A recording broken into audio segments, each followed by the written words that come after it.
Salut les amis, salut tout le monde et bienvenue sur votre chaîne d'information préférée Afrique Info.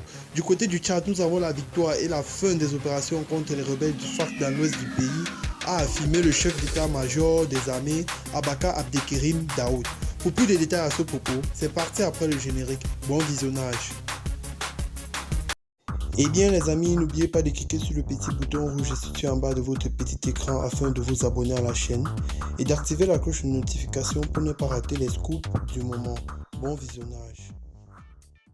L'armée tchadienne a affirmé dimanche que l'opération contre les rebelles qui mènent depuis un mois une offensive est finie et que la situation est revenue à la normale. Les combats ont débuté le 11 avril, jour de l'élection présidentielle au cours de laquelle Idriss Déby Itno a été réélu pour la 6e fois consécutive. C'est lors des combats entre l'armée et le Front pour l'alternance et la concorde au Tchad que le maréchal Déby monté au front a été tué. La guerre est arrivée et nous avons pu maîtriser la situation. Nous avons nettoyé les lieux et il n'y a plus rien maintenant. La situation est revenue à la normale, a déclaré le chef d'état-major des armées Abaka Abdekerim Daoud. Tout est fini, le territoire national est sécurisé. Plusieurs centaines de véhicules et blindés de l'armée tchadienne ont regagné dimanche la capitale tchadienne N'Djamena pour célébrer la fin des opérations dans l'ouest du pays, a constaté le journaliste de l'AFP. L'armée tchadienne a présenté à la presse 156 prisonniers du FARC ainsi que de nombreux véhicules saisis.